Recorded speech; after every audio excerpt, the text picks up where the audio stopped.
Le Père Bondu, nous accueillons Gabriel et Guillemette Carole et nous accueillons Didier et Isabelle Nicolas pour nous en parler. Nous les remercions infiniment. Nous vous proposons de procéder de la manière suivante. Nous allons les laisser échanger. Xavier Laroche-Joubert va les interroger. Et puis nous aurons un temps d'échange et de questions. Je me promènerai avec le micro selon les besoins à l'issue. Voilà, je vous remercie.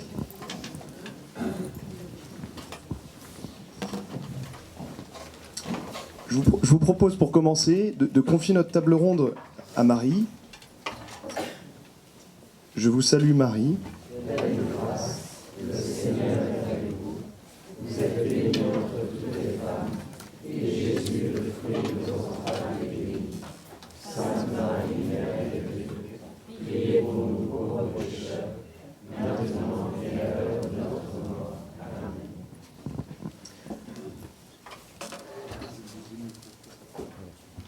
Est-ce que quelqu'un sait où est le deuxième micro, s'il a été passé dans l'Assemblée? Ah, il est retrouvé. Bon. Blague du Seigneur.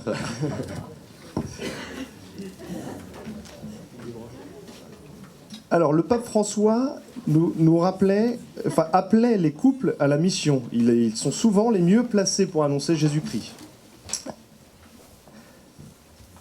Il disait aussi que la famille élève l'Église. Et ça, depuis le début de l'Église, comme avec Priscilla Aquila par exemple, ou jusqu'à récemment avec Cyprien et Daphrose Rugamba, les synergies couple et prêtres ont été et sont féconds pour la mission. Donc du coup, pour en parler ce matin, on accueille du coup le Père Jean Bondu. Donc, vous êtes curé et doyen de Chaland, aumônier diocésain de l'enseignement catholique, prêtre référent pour la pastorale de Vendée, entre autres aussi conseiller spirituel de Priscilla Aquila sur tout le Grand Ouest, et puis bien d'autres charges que l'on confie à nos prêtres. Enfin, qui sont confiées à nos prêtres. Donc j'accueille également Isabelle et Didier Nicolas. Donc vous êtes mariés depuis 40 ans, des tout jeunes retraités. Vous avez 8 enfants de 17 à 35 ans et vous êtes membre de la communauté de l'Emmanuel. Vous avez entre autres été formateur couple, famille et sexualité. Et puis vous allez nous partager d'autres missions. Et puis Guillemette et Gabriel Carole. Donc vous êtes de Fontenay-le-Comte. Vous êtes mariés depuis 10 ans. Vous avez 5 enfants de 6 mois jusqu'à 9 ans. Vous avez cheminé dans le chemin neuf. Et vous avez animé aussi en paroisse plusieurs services, dont des parcours alpha et monté des groupes de louanges. Alors, on va commencer par vous, peut-être Guillemette et Gabriel. Est-ce que vous pouvez nous en dire plus sur vos expériences de mission en paroisse, nous partager justement les pistes qui ont permis une bonne collaboration entre votre couple et votre curé ou les prêtres? Alors, donc bonjour à tous. On a monté un groupe de louanges, pas des... Alors, donc des expériences chouettes de collaboration prêtre-famille. La première dont on peut parler, c'est justement le parcours alpha. Donc voilà, pour vous situer, donc on est tous les deux issus de familles catholiques pratiquantes. On a vécu dans des centres-villes et puis donc il y a 8 ans de ça, je crois, on est arrivé donc à Fontenay-le-Comte, qui est une paroisse semi-rurale, c'est ça, semi-rurale. En fait, quand on est arrivé, on était super contents d'arriver, mais en fait, il n'y avait pas de couple de notre âge à la messe. Donc nous, on avait 2 très jeunes enfants, et puis le couple, le couple le plus proche de nous en âge, en fait, avait l'âge de mes parents, donc c'est super sympa. Mais bon, donc le père nous a demandé de monter le parcours alpha. Au début, moi, j'étais pas chaude du tout, parce que j'étais la tête un petit peu dans les couches culottes, quoi. Il a insisté un petit peu. Et puis finalement, ce parcours s'est monté. Donc toi, Gab, tu as été plus confiant. Et on s'est dit, bon, et d'accord, mais bon, charge répartie ensemble. Et finalement, c'était vraiment une très très belle expérience. Une très belle expérience pour notre famille et pour la paroisse. Pour notre famille, en fait, on était vraiment super heureux de s'investir à tous les deux en couple. Donc, on partageait ce matin avec des amis. C'est vrai que le temps qu'on y a passé, en fait, c'est du temps de couple qu'on a passé. au service de la paroisse. Et puis, on a énormément apprécié que notre prêtre, en fait, sur le lancement du parcours, il a pris la peine toutes les soirées, donc c'est une fois par semaine pendant 10, 11 séances, je ne sais plus. Il a pris la peine de se déplacer, c'est à 5 minutes, mais quand même, le soir, pour partager juste le petit temps de prière du début de la soirée, parce que le prêtre n'a pas nécessité à être là pour la soirée.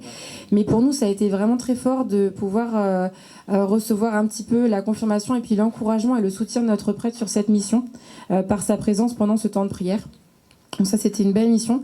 Et de fait, les plusieurs parcours alpha qui ont eu lieu ont porté beaucoup de fruits, tant pour la paroisse avec des nouvelles familles qui ont pu intégrer notre communauté, que pour nous, en tant que famille, et puis nos amis, de pouvoir partager cet élan missionnaire ensemble, quoi.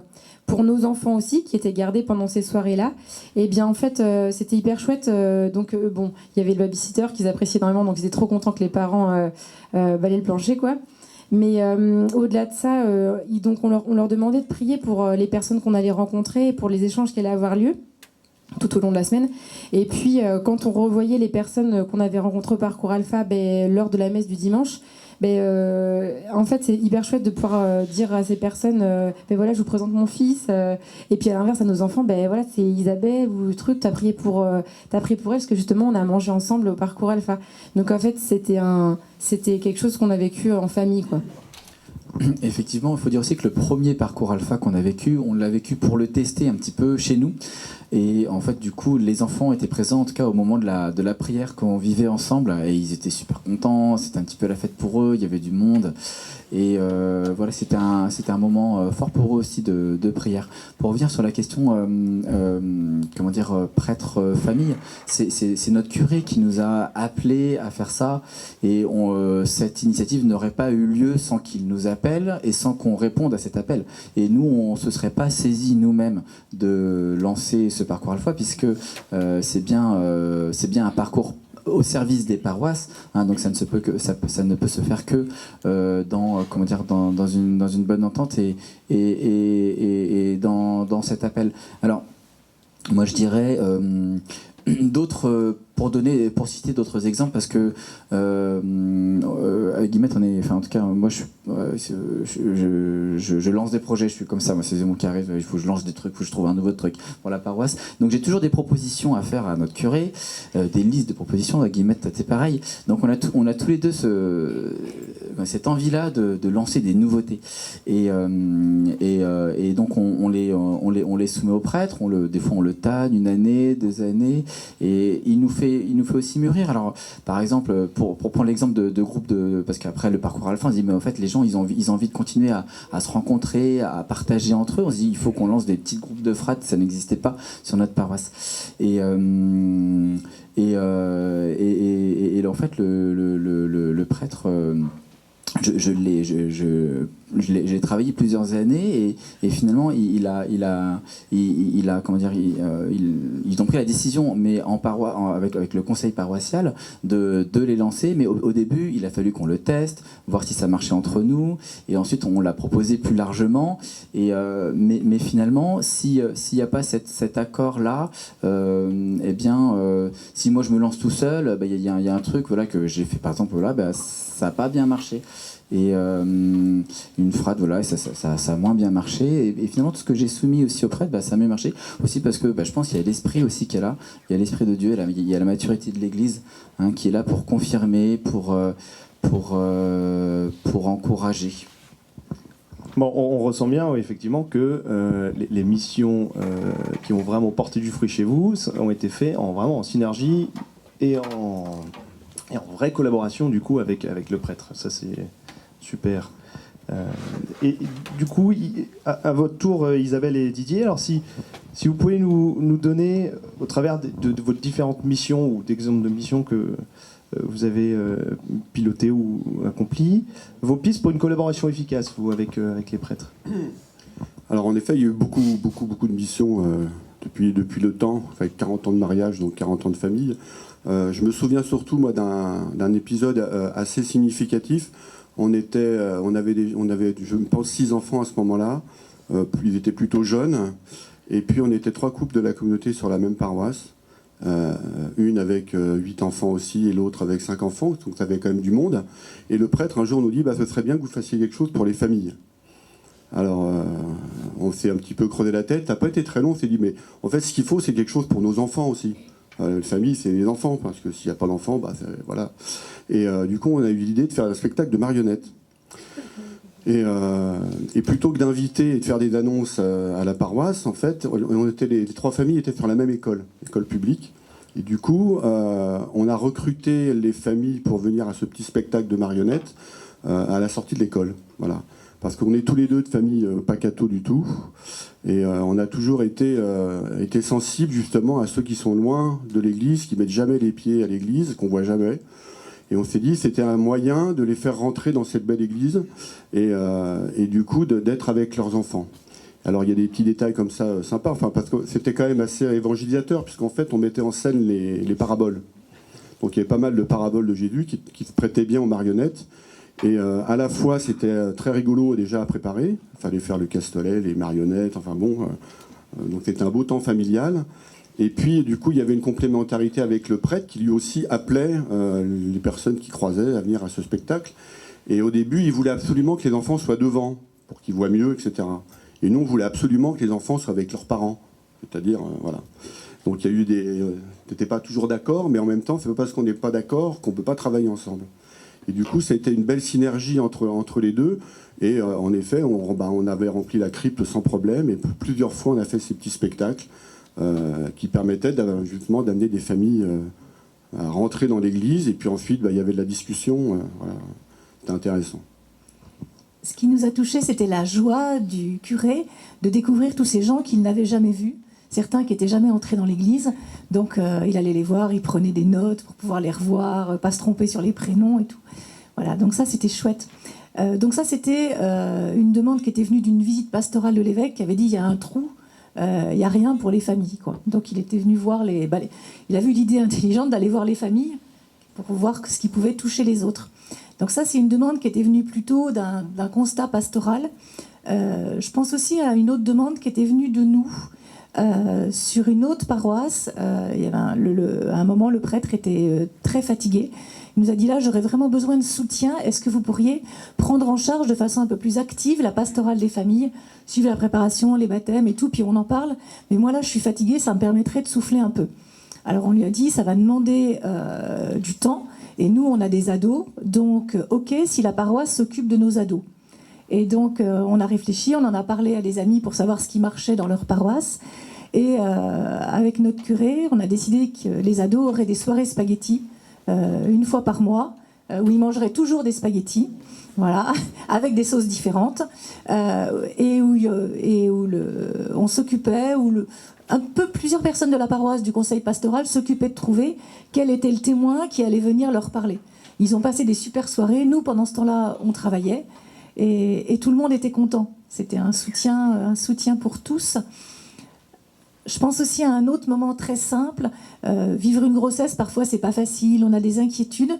Et j'étais touchée. Notre curé l'a pas fait souvent, mais de temps en temps, et pile au moment où j'en avais besoin, après ou avant m'avoir donné la communion, il bénissait mon ventre. Et c'est toujours tombé pile bien, quoi. Donc je suis allée lui dire pour qu'il le fasse avec d'autres aussi, parce que voilà, c'était des petits signes chouettes.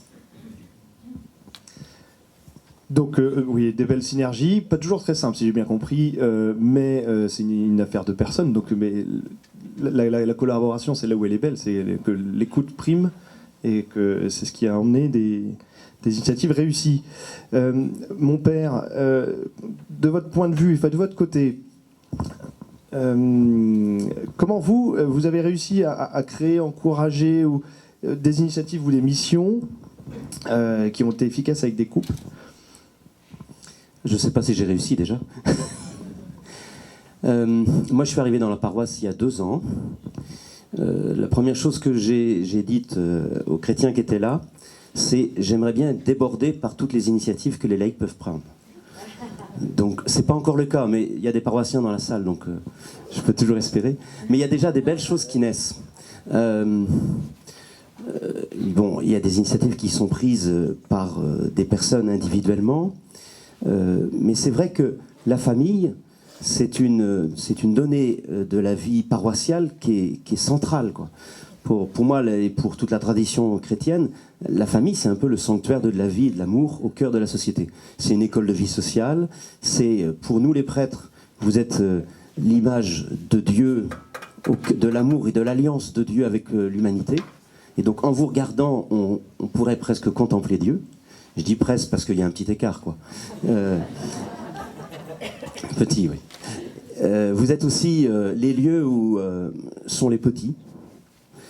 Quelquefois, vous hébergez des pauvretés aussi, que ce soit en vous ou que ce soit en accueillant des plus pauvres. Donc là, déjà, pour nous les prêtres, il y a quelque chose qui nous parle intensément du message évangélique, de l'amour de Dieu, de notre attention aux plus petits. Alors après, pour vous solliciter, c'est vrai que, enfin moi je dirais que la pastorale d'une paroisse ne peut rien faire sans les familles. Que ce soit la catéchèse, la pastorale des jeunes, même la visite aux malades. Heureusement que les familles sont là pour nous devancer. Enfin, vous disiez tout à l'heure combien le curé prenait note des noms nouveaux, des personnes qu'il découvrait. Ben voilà, vous ouvrez les chemins à l'évangile dans vos réseaux, parce que ça aussi c'est une autre donnée. Nous les prêtres, on a un réseau de proximité. On va bien sûr visiter aussi des gens qui nous sollicitent et qu'on ne connaît pas, mais vous êtes de sacrés relais pour la parole de Dieu chez des gens qui ne vous connaissent pas. Donc ça, c'est très important aussi, quoi. Je vais m'arrêter là parce qu'on pourrait développer plein de choses, mais... Et alors, une petite question qui est revenue dans notre préparation, c'est comment vous, prêtres, vous accompagnez les couples pour discerner leur appel missionnaire ? C'est-à-dire que soit pour les interpeller, soit justement, Gabriel en parlait tout à l'heure, c'est qu'il fourmillait d'idées, mais qu'il fallait peut-être aussi canaliser, je ne sais pas. Mais voilà. Comment vous aidez les couples pour discerner, ou vous donnez des pistes pour discerner leur appel missionnaire ? Alors déjà, dans l'Église, on prend l'expression du pape François depuis 2013 et la joie d'évangile, disciples missionnaires, et on insiste beaucoup pour dire à tous les baptisés, depuis le jour de votre baptême, vous êtes appelés à être des disciples missionnaires. On entend moins l'idée et l'appel aux couples pour leur dire, vous êtes, de par le sacrement du mariage, vous êtes des couples missionnaires. Mais il faudrait prolonger jusque-là. Parce que c'est vrai que si vous avez reçu le sacrement de mariage, c'est pour témoigner de l'alliance de Dieu avec l'humanité, de l'alliance du Christ avec son Église, et pour révéler l'amour de Dieu. Alors, préparer les couples à être missionnaires, il y en a d'autres dans l'Assemblée qui pourraient en parler mieux que moi. Moi, je suis donc, vous l'avez dit tout à l'heure, depuis 2 ans, 3 ans, témoin de ce qui se passe dans la communion Priscille et Aquila.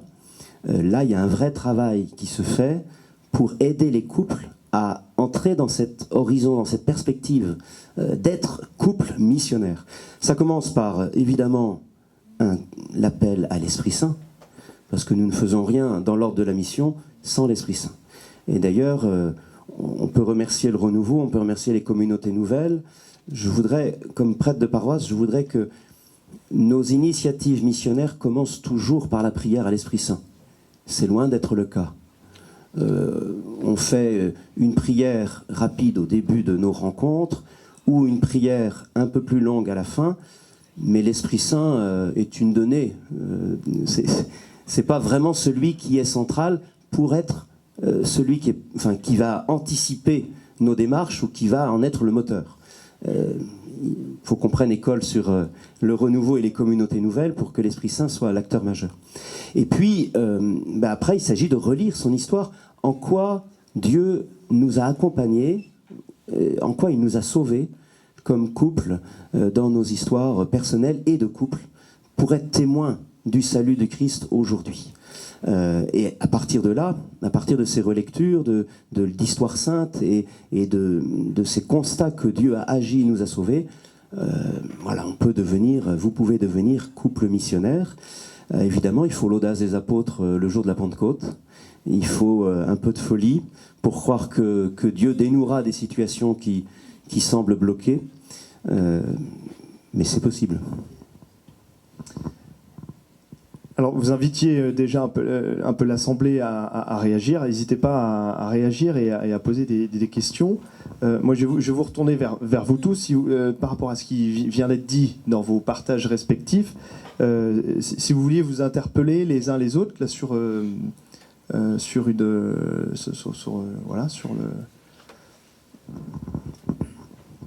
Alors, moi, je dirais qu'effectivement, nous, les familles, alors on a entendu que les prêtres et les paroisses ont besoin des familles, mais les familles aussi ont besoin des paroisses parce qu'on a besoin de lieux où nos enfants rencontrent d'autres enfants qui vivent les mêmes choses, d'autres chrétiens, parce que un chrétien seul est un chrétien en danger, y compris pour les enfants. Donc c'est ça aussi que on attend nous de nos paroisses en emmenant nos enfants, c'est que voilà, construire des relations sociales, vivre la fraternité, c'est très important. La transmission de la foi par la catéchèse, la messe aussi bien sûr, et d'autres actions en direction des enfants, l'éveil à la foi. Enfin, il y a beaucoup de choses. Donc nous, les familles, on a aussi énormément besoin des paroisses parce que c'est le terreau dans lequel nos enfants sont et c'est aussi le terreau de proximité, parce que on peut pas trimballer nos enfants à droite à gauche partout et voilà, on a besoin vraiment que l'Église aussi soit engagée, soit ancrée localement. Et même si c'est vrai qu'il y a des défis, bien sûr, par rapport à ça, on sait bien, avec le regroupement des paroisses dans les territoires ruraux, mais voilà, ça reste important quand même, la paroisse pour la famille.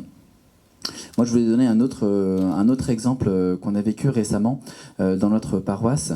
Pareil, des fruits du parcours Alpha, après à Fontenay, se sont mis en place un groupe de louanges. Et là aussi, on avait besoin de se retrouver pour continuer à prier librement, un petit peu comme on a fait tout à l'heure. Et ça fait du bien. Et on avait mis ça le mercredi soir. C'était avant le confinement. Et depuis, ça a redémarré, on a mis le mardi soir. Parce qu'en fait, le mardi soir, les enfants n'ont pas école le lendemain. Et donc, les enfants, maintenant, alors ils participaient un petit peu, de temps en temps, avant, mais il fallait vite rentrer, bon, c'était compliqué. Donc là, maintenant, les enfants participent vraiment. Et du coup, la deuxième fois, ils ont invité leurs amis. Alors, les enfants, ils ont on va dire de 6 mois à 11, 12 ans. Ceux qui participent, ils ont invité leurs amis ont invité leurs parents, et donc on a divisé la moyenne d'âge de notre groupe de louanges par 2. Et c'est génial, et les enfants ils participent pleinement à la louange, Ils viennent, ils prient, quand on demande la prière des frères, quand on propose la prière des frères, les enfants viennent, on prie pour eux. Enfin, c'est incroyable ce qui s'est vécu ces derniers temps, et c'est la paroisse, parce qu'en fait ce groupe de louanges se passe dans les locaux de la paroisse, Puis c'est vrai que nous, la louange comme ça, on la vit déjà en famille. Gabriel joue de la guitare, on aime bien prier comme ça. Mais c'est sûr que la dimension, elle est complètement différente quand on le vit avec des amis, avec des frères de la communauté, enfin de la communauté paroissiale, je parle. Donc c'est tout à fait différent. Et moi, en vous écoutant, il me venait, j'avais déjà cette idée, un peu 2 images de la paroisse et des familles. Alors on le dit à Alpha, vous connaissez, un chrétien seul est un chrétien en danger, mais une famille seule est aussi une famille en danger. Et en fait, il nous donne l'image, et je trouve qu'elle est assez juste finalement, d'une braise dans le feu. Une braise dans le feu, elle rougeoie, elle donne de la chaleur, elle donne de la lumière, elle produit un peu son fruit. On l'écarte du feu, et bien elle noircit, elle produit ni chaleur ni lumière. Et une famille, pour moi, c'est vraiment comme ça, quoi. Elle est nourrie par la paroisse, et c'est un lieu pour se donner, un lieu pour recevoir aussi. Et donc je trouve que cette image, elle est parlante. Et j'ai aussi une autre image, je sais pas trop comment l'exprimer, mais un petit peu comme la forme du coronavirus. Oui.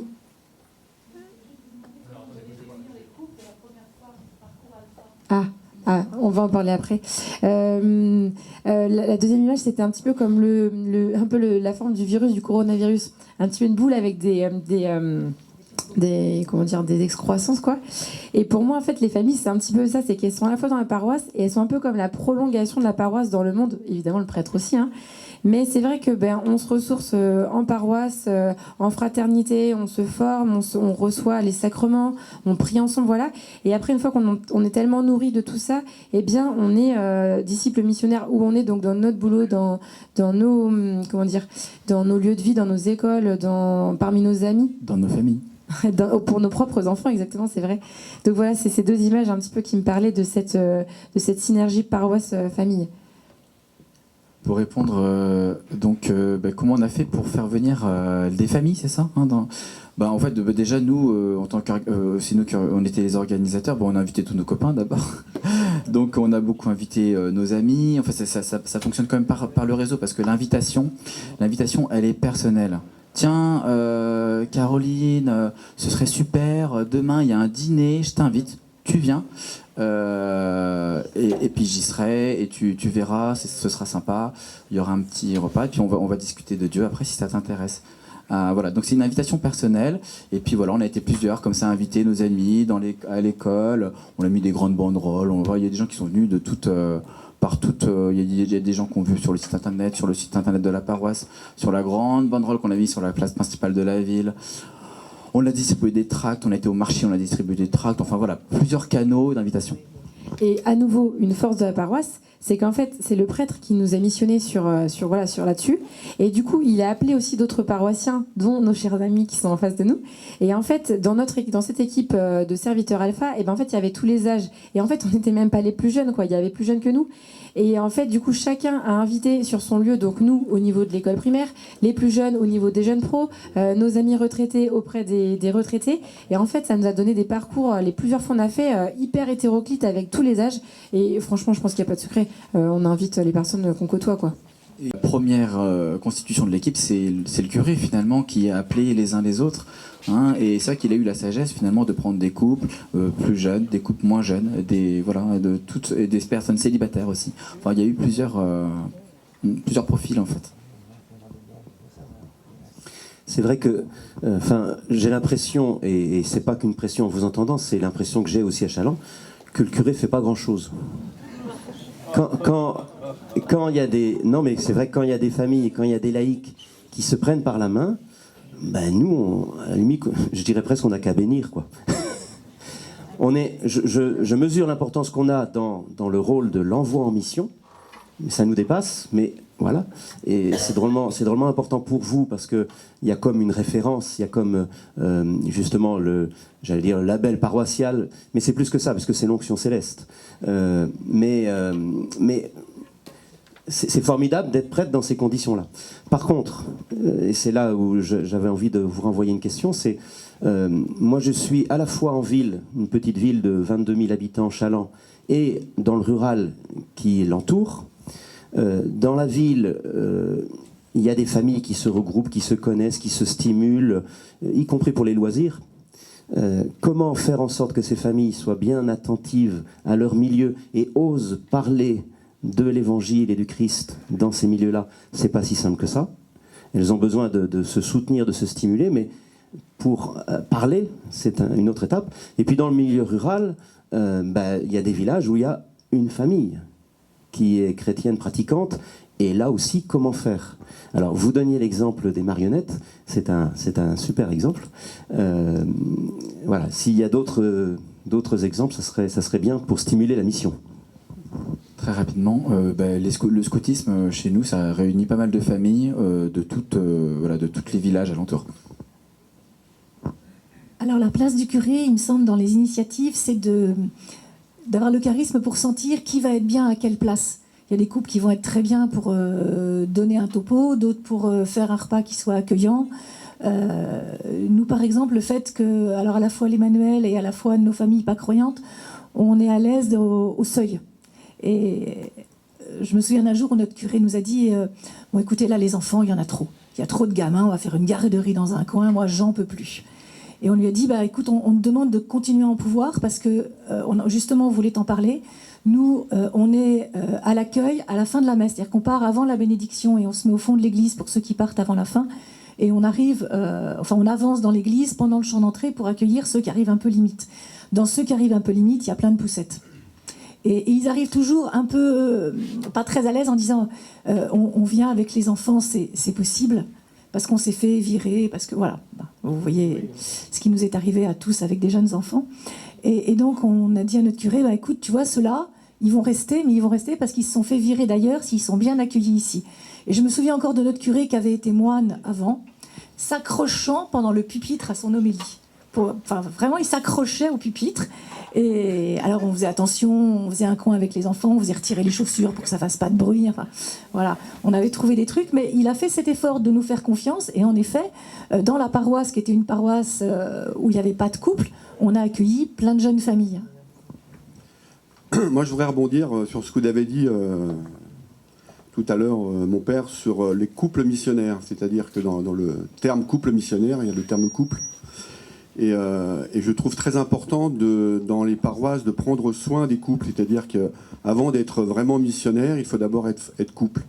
Et comment on aide les couples à être couple, c'est pour ça que nous, on s'est toujours investi dans la formation des couples, y compris sur la sexualité, de manière à ce qu'il y ait une vie unifiée, que ce soit dans sa vie de travail, dans sa vie de famille, dans sa vie de couple, dans sa vie sexuelle aussi, pour que ça ait du sens et qu'en effet, parce qu'on est entier, ça c'est Jean-Paul II, parce qu'on est entier, on va pouvoir aller vers les autres et aller évangéliser, le terme voilà, un peu barbare d'évangélisation, mais je pense que c'est très important de pouvoir former les couples là où ils sont pour qu'ils soient vraiment des couples. Est-ce qu'ils prennent du temps ensemble? Est-ce que... il y a plein de choses. Est-ce qu'ils prient ensemble? Il y a notre conversion aussi personnelle. Ça passe d'abord par notre conversion. Quel est notre rapport avec le Christ?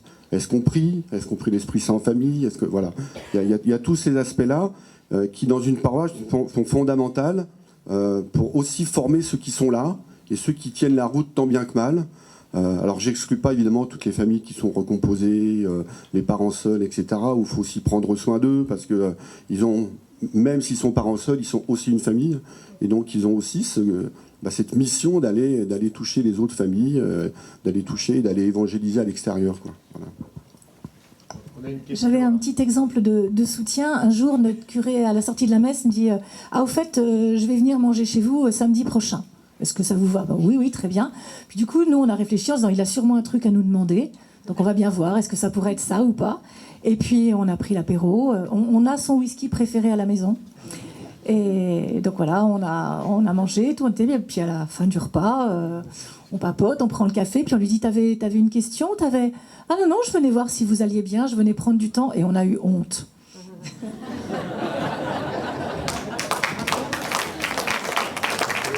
Oui, je voudrais poser une question, s'il vous plaît, pour le groupe Alpha, là.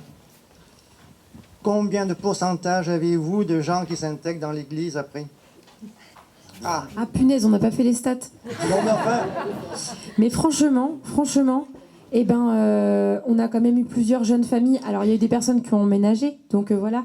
Mais honnêtement, il y a quand même eu plusieurs personnes qui ont intégré notre communauté paroissiale, mais après, attention, quoi. C'est-à-dire, au début, on était parti... on savait que c'était pas l'idéal, mais les gens, de passer du parcours alpha à la messe, c'est compliqué, en fait. Donc, à Fontenay, il y a un truc, au début, ça fait même crisser certaines dents, c'est vrai, mais il y a la messe des familles. Alors, c'est peut-être pas la messe la plus pieuse qui soit, faut reconnaître, mais malgré tout... il y a des gens, finalement, d'avoir un vidéoprojecteur avec une image ou quoi, en fait, ça leur plaît. D'avoir d'autres familles qui sont peut-être pas aussi habituées que les paroissiens de tous les dimanches à côté d'eux, ça les rassure. D'avoir plein d'enfants qui font du bruit, qui gigotent, ils se disent qu'ils sont pas les seuls. Et puis, à la suite de je voulais en parler justement à propos des familles rurales. À la suite de cette messe des familles, on a justement, avec le père, on a réfléchi, on s'est dit, tiens, un déjeuner, au début on appelait ça le pique-nique des familles. Après on s'est dit, flûte, il n'y a pas que des familles qui ont besoin d'être intégrées en fait. Il y a aussi ces personnes seules, ces personnes de tout. Donc on l'a rebaptisé pique-nique paroissial. À la suite de la messe, donc on organise le pique-nique paroissial, chacun vient avec quelque chose. Et en fait du coup c'est hyper chouette parce que les gens, ils viennent chercher l'amitié finalement à la messe. Et ils en ressortent avec le Christ. Donc ils ont à la fois la messe qui les a nourris spirituellement, à la fois la fraternité qui est vécue à travers ce pique-nique. Bon là, l'étape suivante, on aimerait bien pouvoir avoir un petit temps de formation tout petit, mais à la suite du pique-nique pour ceux qui le souhaitent. Et puis vivre ensemble, voilà, la prière, et essayer de se nourrir les uns les autres. Et en fait, je pense que c'est une étape chouette après Alpha où on a vécu toutes ces dimensions et puis autant d'accueil et de chaleur. C'est une bonne étape avant que les gens soient motivés par la messe tout court, quoi. Parce que bon, la messe, elle est essentielle, mais les personnes qui sont juste recommençantes, ça peut être aride un peu pour eux des fois. Alors, je dirais que c'est pas tant une question de pourcentage. Chaque parcours est une merveille, et ça, c'est ce qui nous a aussi donné beaucoup de joie et beaucoup de force, et c'est ce qui nous a fait tenir. Effectivement, il y a des personnes qui ont rencontré le Christ lors de ces parcours. Il y a des couples qui se sont formés, des jeunes pros qui se sont intégrés dans la paroisse via ce parcours, des familles, un nouveau sacristain, un mariage samedi prochain, des confirmations. Voilà, beaucoup aussi de plusieurs jeunes familles, hein. On était la seule famille, quoi. Alors c'est vrai qu'il y a eu des nouvelles arrivées, mais aussi au moins 4-5 familles qui ont vécu le parcours Alpha, qui participent à la messe régulièrement maintenant, oui. Et chez nous, le parcours Alpha, il s'est prolongé par un Alpha couple et Alpha parent. Donc déjà, c'est des possibilités qu'offre aussi Alpha de diversifier, à partir de ceux qui ont participé à Alpha classique, on peut diversifier les destinataires. Et puis, en dehors d'Alpha, il y a des fraternités qui se sont créées. Il y a une fraternité qui existe, il y a 2 fraternités qui existent sur Chaland. On se voit une fois par mois et on médite ensemble les textes du dimanche suivant. Voilà. Oui, nous aussi, on a 4 fratres qui se sont mises en place et franchement, on n'a pas insisté auprès des gens sur les 5 essentiels, mais ça, ce sera l'objet d'autre chose. C'est juste que je précise, quand je parlais des pique-niques paroissiaux à propos des familles rurales, le lien, je l'ai pas fait explicitement, c'est qu'en fait, les personnes qui viennent de loin, eh bien, c'est vrai que c'est exigeant pour eux de venir juste pour 1 heure, ils connaissent à peine du monde et puis ils repartent chez eux.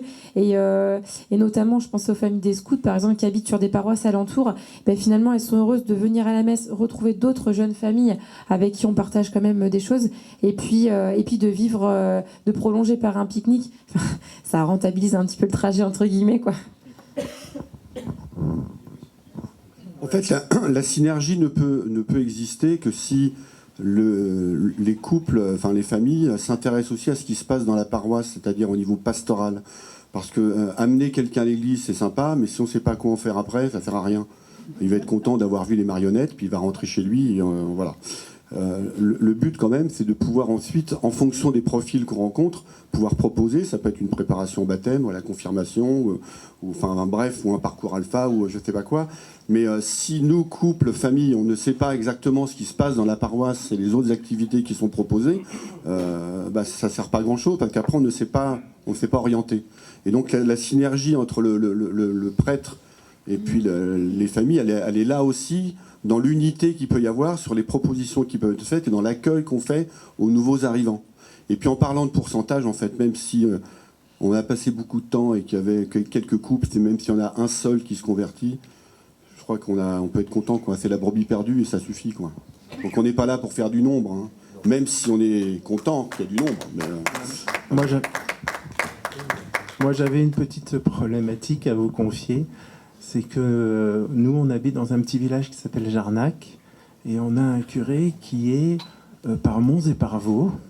Il y a plein de paroisses et tout ça. Et il dit oui à tout ce qu'on peut porter, nous, mais lui, il vit son truc de son côté, et toute la dynamique paroissiale, c'est pas forcément son truc. Et donc, du coup, nous, on arrive avec des initiatives aussi, des choses qui... Alors, il dit oui, tout le temps. On a mis une belle adoration en place, ça marche bien et tout, mais on a envie d'aller plus loin. On pense à Alpha, on a un parcours miséricorde là, qui est en train de se monter, mais lui... comment faire pour qu'il porte un peu les choses? Comment faire, par exemple, lors d'une homélie, par exemple, on se dit, peut-être qu'il pourrait parler de l'ado, mais comment? comment faire pour qu'on fasse fraternité ensemble et qu'il ne soit pas dans son truc. Alors il est super, hein, on l'a invité à la maison, on a tchatché ensemble, on n'a pas fait le coup du whisky, mais on a du cognac, donc ça pourrait être une bonne idée. Mais voilà, ma question c'était comment ensemble, comment on crée de la fraternité, et voilà, et on est un peu... on a envie de prier pour lui, de le soutenir, qu'il nous écoute, et en même temps, on sent que nous, on a un souffle, mais que sa personnalité, bah, c'est compliqué, quoi. Ou la réalité de sa charge. Voilà, je voulais vous... Alors, on s'est engagé en paroisse, je ne sais même pas si on peut dire on s'est engagé, mais enfin, on a été en service dès qu'on a été mariés. Donc, on a côtoyé un certain nombre de prêtres que nous n'avions pas choisis et qui ne nous avaient pas choisis. Et donc, parmi ces prêtres, il y a ceux avec qui spontanément ça match. Et puis, nous, on a grandi en Seine-Saint-Denis à partir des années 80, dans une pastorale, on va dire gentiment, de l'enfouissement. Et nous, on arrivait de l'Emmanuel. Donc, spontanément, les prêtres n'étaient pas très à l'aise avec notre façon d'être.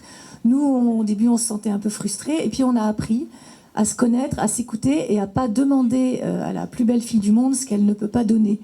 Donc, on ne peut pas attendre que nos prêtres changent. On a fait de la préparation au mariage avec des prêtres avec qui on n'était pas d'accord sur l'enseignement de l'Église. Eh bien, on a pu quand même servir ensemble, en douceur, avec charité, en se disant les choses tranquillement, en prenant le temps d'être ensemble, mais sans attendre que chacun change complètement, quoi. Surtout quand on a plus de 10 ans, c'est moins facile. Vous pouvez argumenter le parcours Miséricorde, s'il vous plaît?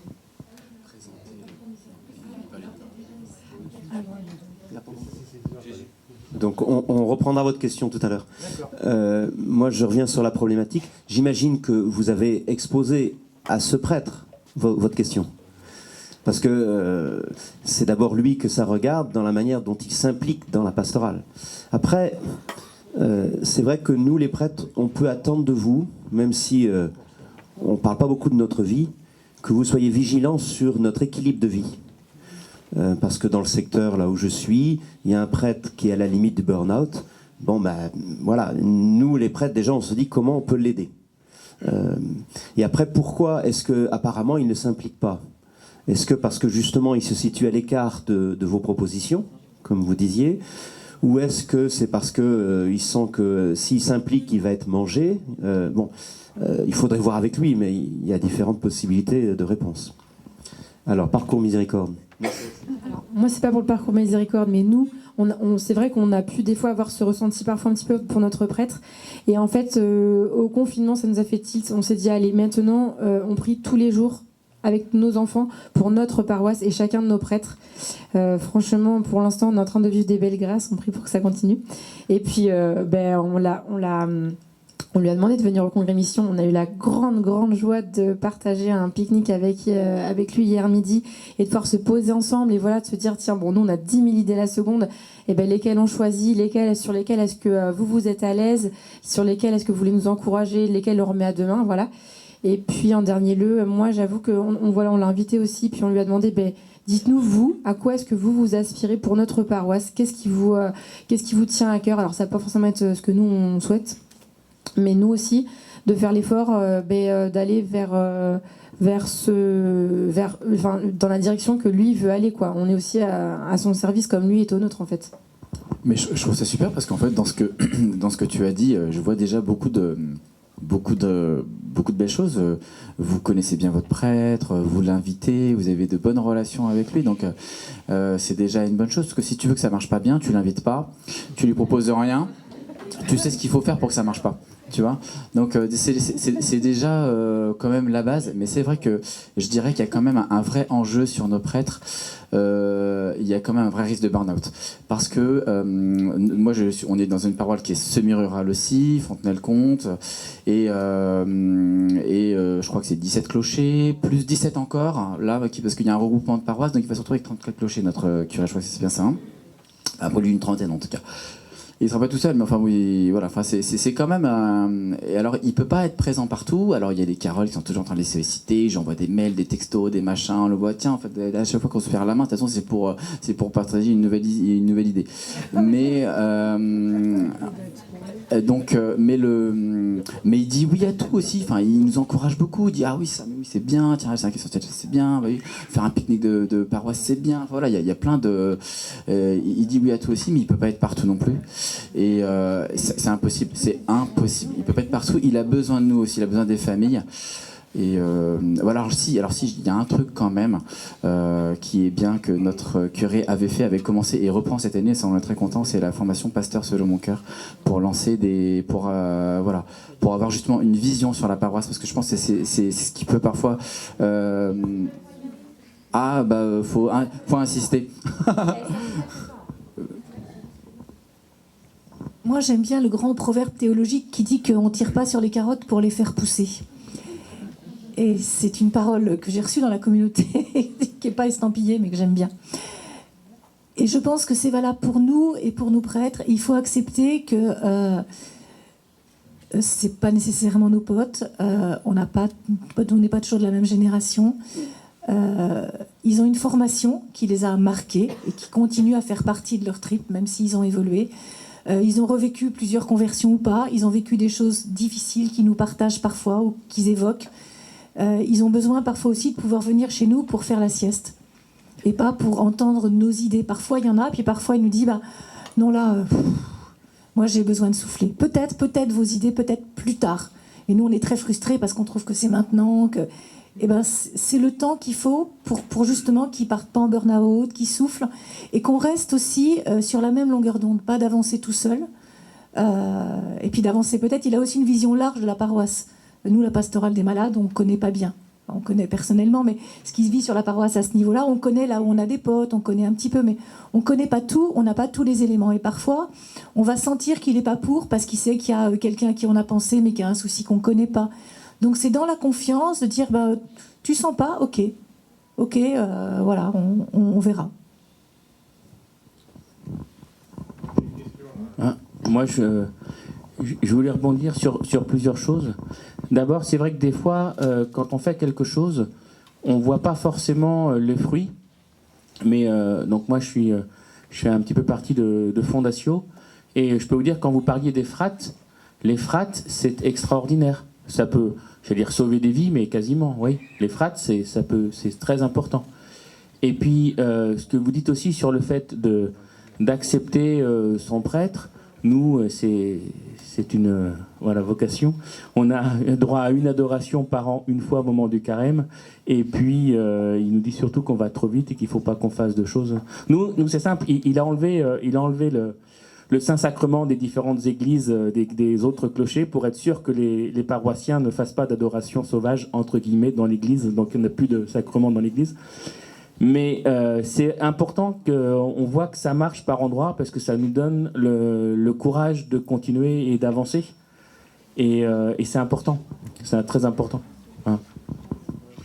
D'autant plus que moi, je suis un couple mixte. Ma femme est protestante. Et donc, en plus, on aurait énormément de choses à dire. On aurait vraiment de choses à... Et il y a une telle méconnaissance que lui pensait que j'étais célibataire ou divorcé, quoi. Donc, alors que j'ai 3 enfants, mais... Ouais, ce que je trouve important, c'est le regard qu'on a sur ce qu'on appelle la paroisse. C'est-à-dire que c'est pas la paroisse du curé et que nous, on est les gentils laïcs qui viennent servir et qui font ce qu'ils peuvent. On va passer à nous. C'est-à-dire que c'est notre paroisse. L'Église, c'est les prêtres et les laïcs. C'est ça l'Église. Donc il y a cette unité entre les prêtres et les laïcs, les sœurs consacrées, etc., qui fait qu'il y a cette unité qui est l'Église. Et quand on parle de scandale, par exemple, dans l'Église, en fait, ça nous touche, nous aussi, profondément. Hier, j'étais touché parce qu'on a prié pour les prêtres. Il aurait fallu prier pour les victimes aussi, parce qu'il y a des victimes. Mais on a aussi besoin de prier pour nous, parce que ce rapport va nous toucher, nous aussi, en tant que laïcs, ne va pas toucher que les prêtres. Et donc c'est important qu'on ait toujours cette unité en disant, bon, c'est pas, il y a d'un côté l'Église qui prend des décisions, et puis moi qui est là à côté. Non, quand l'Église prend des décisions, quand elle prend des positions, en fait, elle m'engage moi aussi. Et donc j'ai toujours à m'interroger sur quelle position je prends par rapport à ce que j'entends, comment ça me touche, comment je me remets aussi en question par rapport à mes propres convictions. Moi j'aime bien dire qu'en effet l'Église est experte en humanité, donc comment on est aussi à l'écoute de ce que nous disent les papes, etc. Et comment du coup on fait cette unité, et y compris à notre petit niveau dans nos paroisses. Est-ce qu'on est vraiment en symbiose avec le prêtre, avec l'équipe pastorale, et qu'on fait partie de cette équipe? Ou est-ce qu'on est juste là un peu avec nos propositions, nos trucs, parce qu'on a envie de faire des choses, et c'est super, et c'est bien qu'on ait des propositions. Mais il y a cette unité, je pense, qui est primordiale, et qu'on ne peut pas avancer s'il n'y a pas cette unité.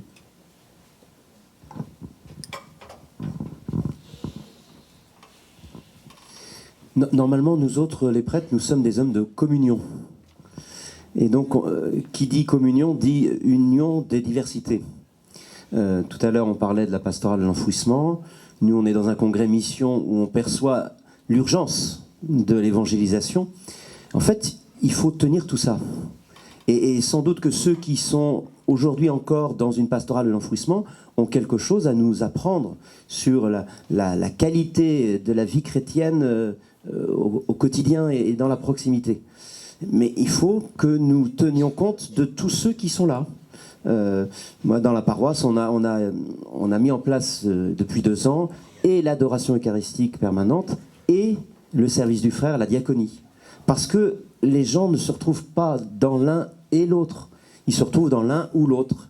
Donc, et si on veut que les gens grandissent dans une autre dimension, ben, il faut cheminer avec eux pour qu'ils découvrent l'intérêt et la nécessité de l'autre dimension. Après, dans votre cas, c'est vrai qu'il y a des paroisses où c'est plus ou moins facile à mettre en œuvre, voilà, où des fois le temps peut sembler long pour l'élan missionnaire. On peut peut-être aussi rappeler l'importance de l'église domestique, en fait.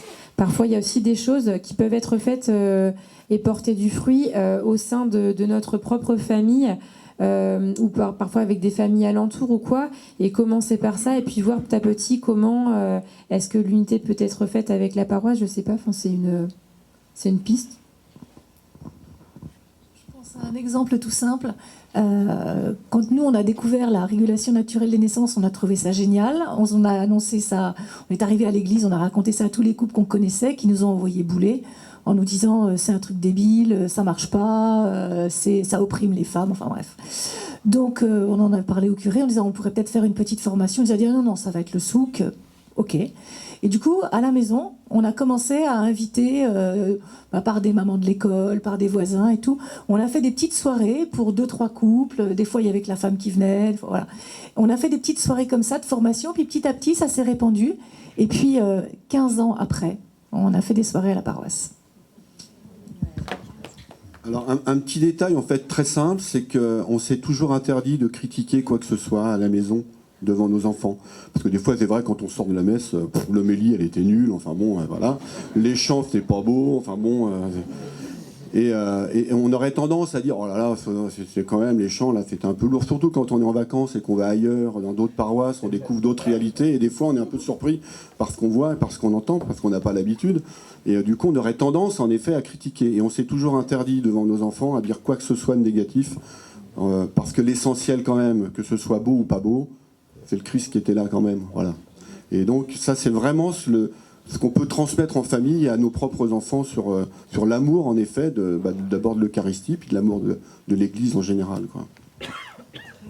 Une chose qui nous a touchés, nos enfants sont grands, tous nos enfants ne sont pas croyants, tous nos enfants ne sont pas pratiquants, mais tous ont une belle vision de l'Église. Par exemple, avec cette histoire de scandale, nos enfants nous ont dit nous, on n'est pas en colère, on n'a pas été touchés, on comprend qu'il y ait des horreurs, mais il y a des horreurs dans d'autres institutions qui font pas le ménage. Et pour nous, les prêtres, c'est chouette. Et je pense que c'est dû à des attentions toutes simples. Je pense par exemple à un curé qui prenait le temps d'aller dire bonjour à nos enfants par leur prénom, ceux qui étaient derrière le pilier au fond en train de faire leur texto pendant la messe.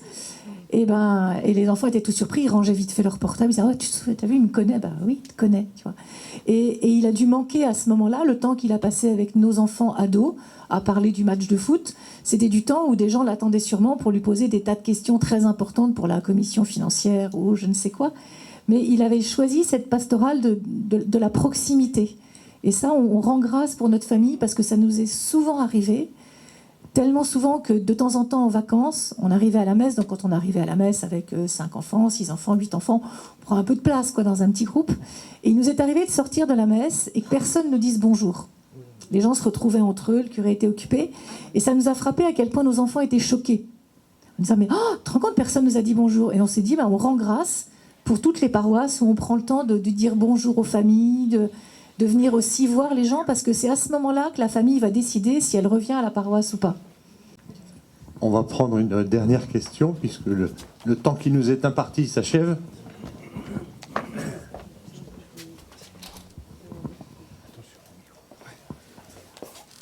Bonjour à tous, je suis Mathias, je suis basque et je suis séminariste aux missions étrangères de Paris.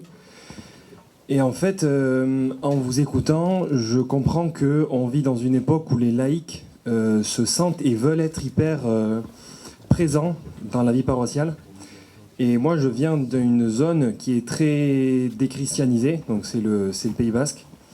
J'ai vécu dans une paroisse où maman et papa étaient très impliqués. Maman fait du caté, elle est présidente des AFC et tout ça. Mais en fait, nous, 4 enfants, il n'y a jamais rien eu pour nous, pour les enfants. Je suis séminariste, donc voilà, c'est pas non plus... c'est pas très très grave non plus, voilà, l'Esprit Saint est là, mais ce que je voulais dire, c'était que pour moi, ce que j'ai vécu, et mon témoignage, c'est que le centre, c'est la famille en elle-même. Et je ne l'ai pas trop entendu dans ce que vous avez dit. C'est plus comment ramener les gens, mais pas comment créer dans nos propres familles un cocon qui soit dans lequel on puisse parler. Parce qu'en fait, hier, on était hébergés dans une famille ici, et on discutait avec le couple qui nous disait que ils n'ont pas forcé leurs enfants à faire leur confirmation, alors que le reste oui, et qu'ils ne parlaient pas de Jésus à la maison. Et ça m'a un peu surpris. Et voilà, je voulais simplement vous partager ça. Merci. Alors, pour répondre simplement, ce sujet mériterait une table ronde. Et en fait, on s'écarte un petit peu de notre sujet à nous d'aujourd'hui parce qu'on était vraiment sur la création d'une dynamique famille, couple avec les prêtres pour la mission efficace en paroisse. C'est pour ça que ça a été moins abordé. Mais ça mériterait une table ronde.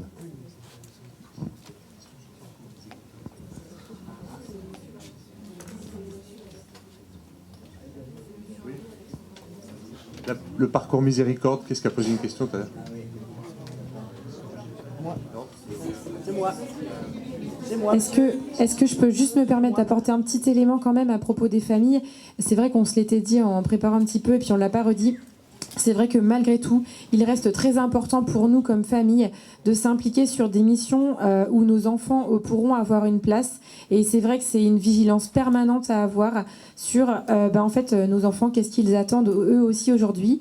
Et du coup, pour reprendre sur le thème paroisse, famille, eh bien, on a quand même vécu 2 petits éléments tout petits, trop chouettes en famille. Donc on a un séminariste qui est arrivé sur la paroisse avec son regard nouveau et sa fraîcheur, et ça c'est super. Et qui a notamment proposé de reprendre le service des enfants de cœur c'était très compliqué à remettre en œuvre avec toutes les aspirations de chacun. Et notre petit Louis, donc nous on a 4 garçons au milieu de 4 filles, donc le pauvre c'est un peu dur de faire sa place. Et là, mais il est tellement content quand Eudes, mon gentil petit Eudes, il l'appelle alors qu'il est super grand, Eudes lui propose de l'accompagner comme enfant de cœur. Et voilà, c'est à nous d'être vigilants sur l'aspiration de nos enfants. Pareil, Faustine qui avait du mal à aller à la messe après le confinement, ça faisait 2 mois qu'elle n'était pas allée. Et bien voilà, c'est une personne de la paroisse qu'on lui a demandé. On sait qu'elle peut pas proposer à ses petits enfants parce que ils sont pas, les parents n'aspirent pas à ça.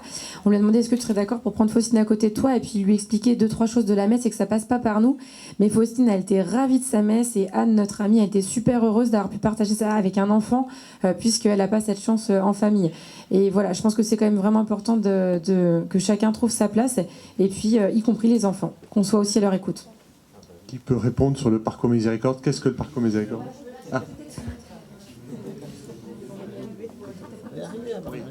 Alors, oui, mais peut-être compte tenu du temps, si vous voulez bien vous rapprocher après de madame qui est devant monsieur. Non ? En fait, excusez-moi, c'est que Jean a parlé du parcours miséricorde, mais il s'est trompé, excusez-moi Jean, c'est le parcours gratitude. Et le parcours gratitude, c'est en fait, c'est un prêtre, un prêtre de la communauté de l'Emmanuel du diocèse de Toulon qui a monté ce parcours qui consiste en 5 soirées. Alors nous, on les fait à une semaine d'intervalle pendant le temps de l'Avent. Et donc en 5 soirées avec un temps de louange et un temps d'enseignement pour éveiller notre regard et notre vie quotidienne à toutes les gratitudes qu'on peut avoir, tous les merci qu'on ne sait plus dire, etc. Et ça peut changer notre vie. Et donc il y a un petit enseignement. On a un support, comme support un carnet avec un petit livret où il y a des textes à trous que pendant l'enseignement on peut compléter. Et donc c'est un côté très pédagogique. Et après, chacun a son propre carnet avec un groupe de partage. Après, on garde le même groupe de partage pendant les 5 soirées parce qu'on se porte aussi dans la prière, on peut se confier des choses et on partage aussi sur ce qu'on aura vécu dans la semaine grâce à ce petit carnet aussi qui nous aura guidés. Voilà. Et c'est un bouquin du père Lionel Dalle que vous pouvez tous trouver en librairie pour créer votre parcours tout seul. Lionel Dalle, Parcours gratitude. On va conclure maintenant parce qu'on a déjà un petit peu débordé. Un grand merci à vous pères et au couple et à vous tous aussi pour votre participation. Est-ce que l'équipe d'animation a un refrain ? On va faire juste un refrain d'action de grâce ou de...